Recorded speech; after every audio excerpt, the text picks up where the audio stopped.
Hello everyone, कैसे हो आप सभी। तो आज हम क्लास 9th का चैप्टर लेकर के आ रहे हैं जिसका नाम है वर्क, एनर्जी और पावर। फर्स्ट चैप्टर आप लोगों ने पढ़ लिया होगा जिसका नाम था मोशन। उसके बाद सेकेंड चैप्टर आपने पढ़ा होगा कॉज ऑफ मोशन, जिसके कारण मोशन होता है, that is force and laws of motion. अब जो हम चैप्टर लेकर के आए हैं उसका नाम है वर्क, एनर्जी, पावर। तो हम इसके अंदर डिटेल एनालिसिस करेंगे कि वर्क, एनर्जी, पावर होता क्या है। तो क्लास 9th का चैप्टर है, बड़े मजे से इसको पढ़ते हैं, ठीक है। सबसे पहली चीज कि ये जो वर्क है काफी कंफ्यूजिंग वर्ड है।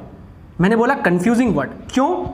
बिकॉज जब इस वर्क को डे टू डे लाइफ में देखा जाता है तो उसके मीनिंग्स अलग निकलते हैं, और इसको जब फिजिक्स में देखा जाता है तो उसके मीनिंग अलग निकलते हैं। ऐसा क्या है इसके अंदर?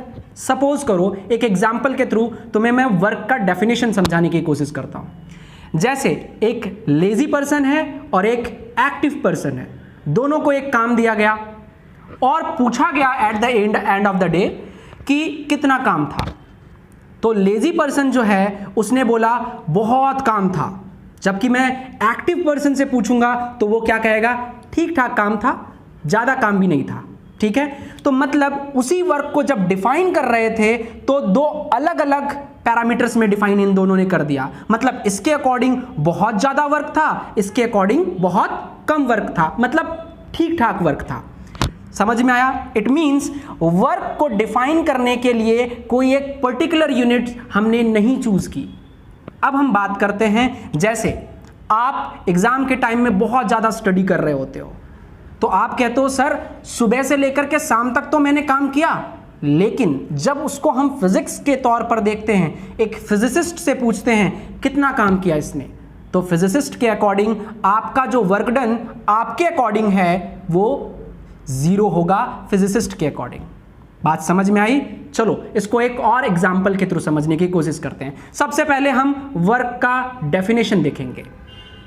तो वर्क को जब हम डिफाइन करते हैं तो work is said to be done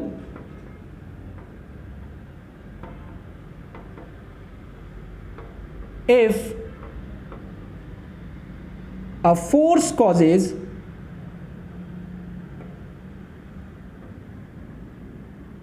a displacement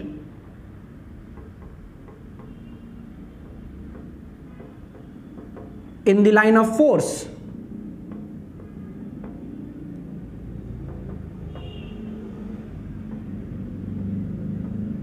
हम वर्क को इस तरीके से डिफाइन करना चाहते हैं, चाहे मैं वर्क के बारे में बता रहा हूं, चाहे आप वर्क के बारे में बता रहे हो, चाहे दुनिया में कोई भी उस वर्क के बारे में बता रहा हो, सभी लोग उस वर्क को उतना ही बताएं जितना एक जने ने बता रखा है। इसका कहने का मतलब है अगर वर्क को हम फिजिक्स में इंक्लूड करेंगे तो as a physical quantity include करेंगे। और फिजिकल क्वांटिटी क्या होती है? Physical quantity are those type of quantity which can be measured, ठीक है। अब हम यहां पर डेफिनेशन के थ्रू समझते हैं। Work is said to be done if a force, very important thing, if a force causes a displacement। अगर एक फोर्स एक्ट कर रहा है किसी भी बॉडी के ऊपर और उसके कारण उसमें क्या हो रहा है? डिस्प्लेसमेंट, तो वर्क डन होगा। अब एक और एग्जांपल लेता हूं मैं यहां पर। सपोज कीजिए यहां पर एक वॉल है, इस तरीके से एक वॉल है और यहां पर कोई एक ब्लॉक रखा हुआ है और मैं यहां पर इसके ऊपर एक फोर्स लगा रहा हूं। कितना फोर्स लगा रहा हूं? F फोर्स लगा रहा हूं इस डायरेक्शन में। क्या इस ब्लॉक के अंदर डिस्प्लेसमेंट दिखेगा? तो आप बोलोगे नहीं सर, डिस्प्लेसमेंट नहीं दिखेगा। तो इस डेफिनेशन के अकॉर्डिंग क्या आप मुझे बता सकते हो क्या वर्क डन होगा? तो आप बोलोगे नहीं सर, क्योंकि डिस्प्लेसमेंट क्या है? 0 है। और वर्क डन होने के लिए किसकी जरूरत पड़ती है? फोर्स की और डिस्प्लेसमेंट दोनों की। इट मींस अगर वर्क डन होना है तो दो चीजों की जरूरत पड़ेगी। मैं यहां पर इसको फिर से लिख दे रहा हूं, किन किन चीजों की? फोर्स की और डिस्प्लेसमेंट की। इन दोनों पैरामीटर्स की बहुत ज्यादा जरूरत पड़ेगी। अब बात आती है अगर फोर्स ज्यादा हुआ तो क्या होगा? अगर फोर्स ज्यादा हुआ तो ज्यादा डिस्प्लेसमेंट होगा। इट मींस अगर फोर्स ज्यादा हुआ तो वर्क डन भी ज्यादा हो सकता है, अगर फोर्स कम हुआ तो वर्क डन भी कम हो सकता है, क्योंकि फोर्स के ऊपर कहीं ना कहीं डिस्प्लेसमेंट डिपेंड करता है। सोचो, मैं अगर दीवार को धक्का दे रहा हूं, सुबह से लेकर के शाम तक मैंने दीवार को धक्का दिया, मैं बोलूंगा आज मैंने इतना का सारा काम किया है, पसीने छूट गए मेरे, लेकिन क्या दीवार डिस्प्लेस हुआ? नहीं हुआ। अगर दीवार डिस्प्लेस नहीं हुआ तो क्या वर्क डन कर रहा हूं मैं? बिल्कुल नहीं कर रहा हूं, है ना। तो ये डेफिनेशन था वर्क डन का हमारा। अब हम आगे देखते हैं, इसके कुछ और इंफॉर्मेशन वर्क के बारे में देख लेते हैं। सबसे पहली चीज कि वर्क किस तरीके का क्वांटिटी है, देखते हैं यहां पर। अगर मैं यहां पर वर्क लिखता हूं तो याद रखिएगा, सबसे पहले मैं फॉर्मूले के बारे में बात करूंगा। वर्क इज इक्वल टू होता है force into displacement, force into displacement. आगे जाकर के मैं आपको एक ऐसा फॉर्मूला बताऊंगा जो हर जगह फिट हो जाएगा। फिट तो ये भी हो जाएगा, लेकिन इसके साथ कुछ प्रॉब्लम है, वो मैं आगे डिस्कस करूंगा। लेकिन अभी के लिए आपको क्या याद रखना है? Work is equal to force into displacement. बहुत सारे बुक्स में वर्क को इस तरीके से भी डिफाइन किया जाता है कि work is the product of force and displacement, जो इस फॉर्मूले को देख करके आसान तरीके से बताया जा सकता है। ठीक है, अब हम समझते हैं इसको। अगर हम फोर्स की बात करें तो फोर्स को F लिख सकते हैं, और डिस्प्लेसमेंट की बात करें तो डिस्प्लेसमेंट को S लिख सकते हैं। अगर मैं इसके यूनिट की बात करूं तो इसका यूनिट क्या होगा? आप सभी बता सकते हो कि फोर्स की यूनिट होती है, SI यूनिट होती है सर न्यूटन, और डिस्प्लेसमेंट की SI यूनिट होती है मीटर। तो मैं क्या कह सकता हूं? Newton metre is the SI unit of work. अब इस न्यूटन मीटर को एक और नाम दिया गया है जिसको कहते हैं हम लोग जूल। क्या कहते हैं? जूल। ये एक साइंटिस्ट के नाम पर है। अब इस जूल को हम लोग कैपिटल जी से रिप्रेजेंट करते हैं, आप लोग भी कैपिटल जी से रिप्रेजेंट करोगे। अब हम समझते हैं ये जो है ये कैसी यूनिट है? इसकी SI यूनिट है। तीसरी चीज ये है कि वर्क किस तरीके के क्वांटिटी है? तो वर्क एक स्केलर क्वांटिटी है, है ना। ये किस तरीके की क्वांटिटी है? स्केलर क्वांटिटी है। अभी आप लोग सोच रहे होंगे कि सर फोर्स एक वेक्टर क्वांटिटी, डिस्प्लेसमेंट एक वेक्टर क्वांटिटी, इन दोनों का प्रोडक्ट स्केलर क्वांटिटी कैसे हो सकता है? बिल्कुल सही है, ये स्केलर क्वांटिटी ही है। हमेशा याद रखिएगा, आगे जाकर के आप 11th में अगर साइंस लेते हो तो आपको पता चलेगा कि दो वेक्टर क्वांटिटी का मल्टीप्लिकेशन जरूरी नहीं है कि वेक्टर होगा। वहां पर आप क्रॉस प्रोडक्ट और डॉट प्रोडक्ट के बारे में पढ़ोगे, जो अभी हम डिटेल में नहीं पढ़ने वाले हैं। क्लियर है? तो आप क्या याद रखोगे कि वर्क कैसी क्वांटिटी है? स्केलर क्वांटिटी है। बात समझ में आ गई? चलिए हम आगे मूव करते हैं। अब हम समझते हैं कि इसकी CGS यूनिट क्या हो सकती है। CGS यूनिट पहले मैं बता देता हूं क्या होती है, आप लोगों को वैसे पता होगा। CGS का मतलब होता है, C का मतलब होता है सेंटीमीटर, G का मतलब होता है ग्राम, और S का मतलब होता है सेकेंड। मैंने शॉर्ट फॉर्म में लिखा है, आप लोग समझ जाना। तो इसी चीज को हम किस में दिखाएंगे? CGS यूनिट में दिखाएंगे। क्लियर है? तो अब हम समझते हैं। देखिए मैं डॉटेड करके आपको दिखा रहा हूं यहां पर कि अगर मैं वर्क की CGS यूनिट लिखना चाहूं तो मुझे बताइए न्यूटन की CGS यूनिट क्या होती है? तो आप लोग बोलोगे सर डाइन, है ना। और अगर मीटर की CGS यूनिट बोलूं तो मीटर की CGS यूनिट होती है सेंटीमीटर। कुछ नहीं करना, मीटर को सेंटीमीटर में लिख देना है, मास को जो किलोग्राम में हो उसको ग्राम में लिख देना है, बस कन्वर्जन हो जाता है। अब ये डाइन सेंटीमीटर को हम लोग क्या कहते हैं? तो डाइन सेंटीमीटर को हम लोग कहते हैं अर्ज, ERG। ठीक है। अब there is a relation between joule and erg, ये मैं आपके लिए छोड़ता हूं कि what is the relation between joule and erg. ठीक है, मैं यहां पर लिख देता हूं रिलेशन बिटवीन जूल एंड अर्ज। मैं एक्सपेक्ट करता हूं कि आप सभी इसके बारे में कमेंट सेक्शन में जरूर बताओगे। And I will be happy to see your answer. ठीक है, इस चीज को नोट डाउन कर लीजिए आप लोग, फिर हम आगे देखते हैं। तो हम टाइप्स ऑफ वर्क डन के बारे में देखें, क्योंकि इतनी सारी चीजें पढ़ ली है, अब थोड़ा टाइप्स ऑफ वर्क डन के बारे में भी देख लेते हैं। इसके बाद आपको मैं ऐसा फॉर्मूला बताऊंगा जिसके थ्रू आप इन तीनों वर्क डन को, मतलब जो टाइप्स ऑफ वर्क डन है, उसको इजीली समझ सकोगे। तो आप वीडियो के साथ बने रहो। ठीक है, सबसे पहले समझते हैं types of work done. Types of work, जब आप इसको 11th में या हायर क्लासेस में पढ़ते हो तो ये काफी इंटरेस्टिंग टॉपिक बन जाता है।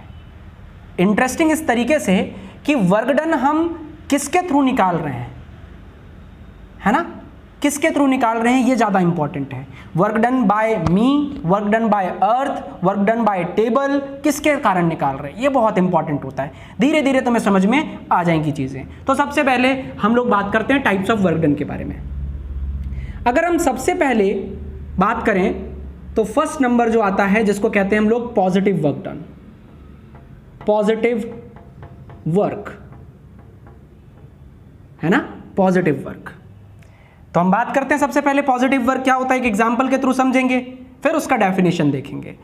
अगर मैं आपसे बात करूं कि मान लो कि ये कोई ब्लॉक है, ठीक है, जो कि ये कोई ब्लॉक है जो कि एक सरफेस पे रखा हुआ है और इसके ऊपर हमने एक फोर्स लगाया। ठीक है, ये मैं हूं और मैंने इसके ऊपर एक फोर्स लगाया। किस डायरेक्शन में लगाया, इस डायरेक्शन में लगाया। ठीक है, और ये फोर्स कितना लगाया मैंने, मैं यहां पर लिख दे रहा हूं। मैंने मान लो फोर्स लगाया है 10 न्यूटन, और इस 10 न्यूटन के कारण जो डिस्प्लेसमेंट हो रहा है, वो कितना हो रहा है, तो मैंने माना कि 6 मीटर हो रहा है। ठीक है, वर्क डन निकाल सकते हो आप लोग।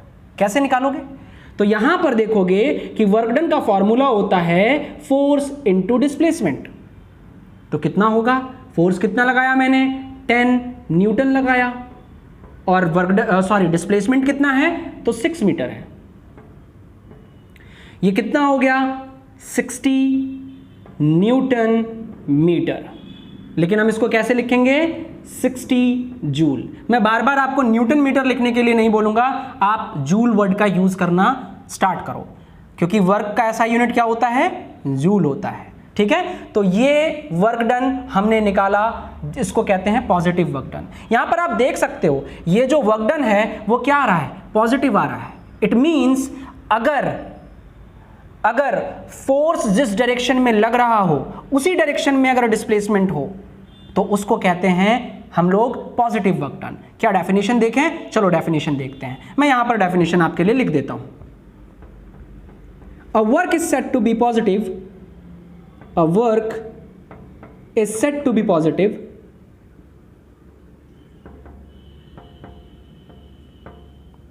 मैं पॉजिटिव को इस तरीके से लिख रहा हूं, a work is said to be positive if a force causes a displacement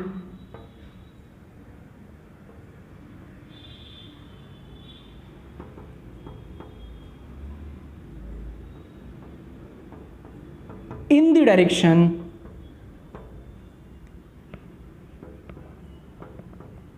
of applied force।